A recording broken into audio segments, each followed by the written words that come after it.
নমস্কার দর্শক বন্ধুরা, আমি অনন্যা, আপনাদেরকে সুস্বাগতম। আজকে আমি রান্না করেছি পটাটো গার্লিক রিংস। ভীষণ সোজা আর খেতে খুবই ভালো, ঝটপট বানিয়ে নেওয়া যায়। আসুন দেখে নিই কীভাবে আমি এটা বানিয়েছি। পটাটো গার্লিক রিংস বানানোর জন্যে আমার প্রয়োজন চিলি ফ্লেক্স। যাদের কাছে রেডিমেড চিলি ফ্লেক্স আছে কোনো অসুবিধা নেই, আর যাদের কাছে নেই 4টে শুকনো লঙ্কা এইভাবে কুচি কুচি করে নিলেই রেডি হয়ে যাবে আপনার চিলি ফ্লেক্স। আমি 6 কোয়া রসুন নিয়ে নিয়েছি। রসুনগুলোকে আমি গ্রেট করে নেব, মানে কুড়িয়ে নেব। আপনি চাইলে বেটেও নিতে পারেন, কোনো অসুবিধা নেই। তো আমি কুড়িয়ে নিয়ে রসুনগুলোকে আলাদা করে রাখছি। আর যেহেতু পটাটো গার্লিক রিংস, তো আমার তো আলু লাগবেই। আমি এরকম মিডিয়াম সাইজের 2টো আলু 5টা সিটি প্রেসার কুকারে দিয়ে সেদ্ধ করে রেখেছি। আলু যে ভালো সেদ্ধ হয়েছে তার খোসা তোলার সময়ই বোঝা যায়। খুব স্মুথভাবে আলুর খোসা এভাবে উঠে যায়। তো আমি আলুগুলোকেও একই রকমভাবে কুড়িয়ে নেব। আপনার কাছে যদি এরকম কুড়ানি না থাকে তাহলে হাত দিয়ে চটকে নিতে পারেন। সেক্ষেত্রে একটু খেয়াল রাখবেন যেন কোনো রকম লাম্পস বা দলা না থাকে, তাহলে কিন্তু আপনার গার্লিক রিংস বানানোর সময় ফুলবে না আলুটা। এটা খেয়াল রাখবেন। ওজনে আমি 250 মতো আলু নিয়েছি। আলু এভাবে কোড়ানোর সময় একটা জিনিস খেয়াল রাখবেন, অনেক সময় আলুর ভেতরে এরকম শক্ত একটা অংশ থাকে, এটা কাইন্ডলি দেবেন না, এটা বাদ দিয়ে দেবেন। তো আমার কোড়ানো যে আলু সেটা এই পরিমাণ হয়েছে। এবার আমার প্রয়োজন সুজি। আমি 1/2 কাপ সুজি নিয়েছি, সেটাকে মিক্সার গ্রাইন্ডারে এইভাবে গ্রাইন্ড করে নেব। আপনার কাছে মিক্সার গ্রাইন্ডার না থাকলে কোনো অসুবিধা নেই, শিলে বেটে নিতে পারেন। শুধু এটা দেখে নেবেন যে সুজিটা যেন পুরোপুরি আপনার গুঁড়ো না হয়ে যায়।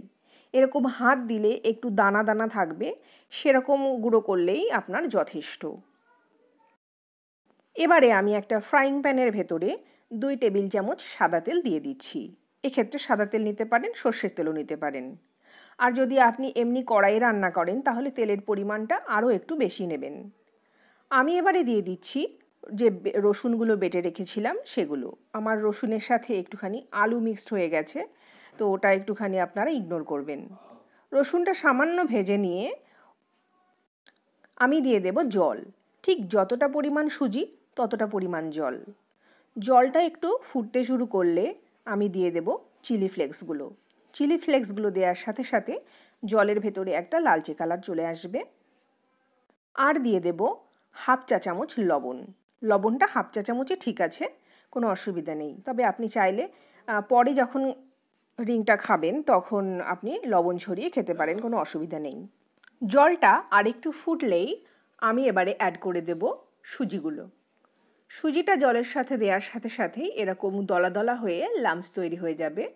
আপনি একটা হাতা কিংবা চামচ দিয়ে তার নিচ দিকটা দিয়ে এরকমভাবে চেপে চেপে দিলে আস্তে আস্তে এই তেল আর জলের মিশ্রণের সাথে সুজিটা খুব ভালোভাবে মিশে যাবে। সুজিটা ভালো করে মিশে গেলেই এবারে আমি দিয়ে দেব কুড়ে রাখা আলুগুলো। আলুগুলো দেওয়ার পরও ওই একই রকমভাবে হাতা বা চামচ দিয়ে এরকমভাবে চেপে চেপে দিলে সুজির সাথে আলুটা খুব ভালোভাবে মিক্সড হয়ে যাবে। আর যদি মিক্সড নাও হয় পরে আমাকে চটকে চটকে মেখে নিতে হবে আলুটা, তো তখন মিক্সড হয়ে যাবে, কোনো অসুবিধা নেই। মোটামুটি জলটা এরকমভাবে শুকিয়ে এলে আমি গ্যাসটা বন্ধ করে দেব। তারপর এই মিশ্রণটাকে ট্রান্সফার করে নেব একটা প্লেটে, যাতে তাড়াতাড়ি ঠান্ডা হয়ে যায়। এটা ঠান্ডা হয়ে গেলে আমি হাত দিয়ে খুব ভালো করে চটকে চটকে সুজি আলু একসাথে করে মেখে নেব। এটা কিন্তু অনেকক্ষণ ধরে ভালো করে চটকাতে হবে, তাহলে এর টেক্সচারটা বেশ একটা আঠালো ভাব আসবে আর বেলবার সময় ছেড়ে ছেড়ে যাবে না। আরেকটা জিনিস সেটা হচ্ছে যদি একটু নরম মনে হয় তাহলে 2 চামচ ময়দা বা কর্নফ্লাওয়ার অ্যাড করে আরও একটু চটকে নিতে হবে। আমি এখানে 2 চামচ কর্নফ্লাওয়ার দিয়ে দিচ্ছি, দিয়ে আবারও ভালো করে চটকে চটকে মেখে নিচ্ছি। নেয়ার পর টেক্সচারটা ঠিক এরকম দেখতে হবে। সব শেষে আমি দিয়ে দেব ধনেপাতা কুচি।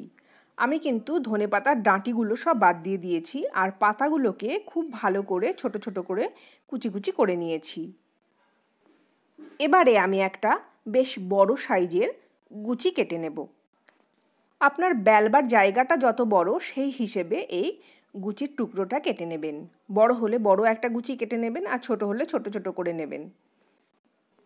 এবার আমি যে জায়গাটাতে বেলবো সেই বেলার জায়গাটাতে আর বেলুনটাতে খুব ভালো করে তেল মাখিয়ে নিয়ে এই গুচিটা নিয়ে বেলতে শুরু করেছি। গুচিটা কিন্তু রুটির মতো করে বেললে হবে না, বারবার উল্টে পাল্টে নেওয়ার দরকার নেই। একই রকমভাবে রেখে একটা জায়গায় এদিক থেকে ওদিক থেকে চারিদিক থেকে ভালো করে বেলে নিতে হবে। আর এই রুটিটা কিন্তু খুব পাতলা হবে না, একটু মোটা হবে। আমি কেটে নেওয়ার পর দেখিয়ে দিচ্ছি কতটা মোটা হবে এই রুটিটা। এবারে আমি নিয়ে নেব দুটো আলাদা আলাদা সাইজের গ্লাস। আপনি দুটো বাটিও নিতে পারেন, কিংবা আপনার কাছে কুকি কাটার থাকলে সেটাও নিতে পারেন। আর গ্লাস দিয়ে এরকমভাবে শেপ দিয়ে নিতে হবে আর কেটে কেটে নিতে হবে। বড় গ্লাসটা দিয়ে কেটে নেওয়ার পর এবার ছোট গ্লাসটাকে ঠিক মাঝ বরাবর বসিয়ে এইভাবে একই রকমভাবে কেটে নিতে হবে। কেটে নেওয়ার পর বাকি অংশটা এরকমভাবে যখন উঠে আসবে তখন বুঝবেন যে আপনার যে মাখাটা আলুর সেটা একদম পারফেক্ট ছিল। এবার এই অংশটা আলাদা করে রেখে পরে আবার মেখে নিয়ে একই রকমভাবে বেলে নিতে হবে। আর আমার রিংগুলো উঠে গেছে, দেখুন ঠিক এরকম থিকনেস হবে, তার মানে এরকম পুরু হবে আপনার রিংগুলো। এবার রিংগুলো আলাদা পাত্রে একটা একটা আলাদা আলাদা করে রেখে দিয়ে তারপর গরম তেলে ভাজতে হবে। আমি এখানে সর্ষের তেল দিয়ে এই পটাটো গার্লিক্স রিংগুলোকে ভাজবো। সর্ষের তেলটা মোটামুটি গরম হয়ে গেলে আমি রিংগুলোকে ছেড়ে দিচ্ছি, আর রিংগুলো মিডিয়াম টু লো ফ্লেমে ভাজতে হবে। রিংগুলো তেলে দেওয়ার সাথে সাথে নাড়াচাড়া করতে যাবেন না, আর বেশি পরিমাণ রিং একসাথে ভাজতে যাবেন না, তাহলে একটা আরেকটার সাথে লেগে লেগে যায়। রিংগুলো কিছুটা ভাজার পর একটু শক্ত হলে তারপর খুব আলতো করে উল্টে দেবেন। তারপর গোল্ডেন ব্রাউন কালার হয়ে গেলেই আপনি রিংগুলোকে তুলে নেবেন। অনেক সময়ই আমাদের ঘরে আলু বেঁচে যায় বা আলু ভাতের বেঁচে যায়, তো সেটা দিয়ে খুব চটপট বানিয়ে নিতে পারেন এরকম পটাটো গার্লিক রিংস।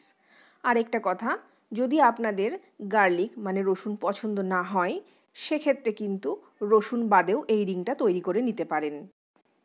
আর ভাজবার পর বিট নুন কিংবা ম্যাগি মশলার গুঁড়ো ছড়িয়ে নিয়ে খেতে পারেন, এটা আরও বেশি টেস্টি লাগবে। তো এত সুন্দর একটা রেসিপি আপনাদের দেখিয়ে দিলাম। ভালো লাগলে অবশ্যই একটা লাইক দেবেন, আর আমার চ্যানেলে নতুন বন্ধু হলে নিশ্চয়ই আমার চ্যানেলটা সাবস্ক্রাইব করে দিয়ে যাবেন। কথা দিতে পারি অনেক সুন্দর সুন্দর রেসিপি আপনাদের সামনে পরবর্তী সময়ে উপস্থিত করব। তো আজকের মতো বিদায়, অনেক ভালো থাকবেন, নমস্কার।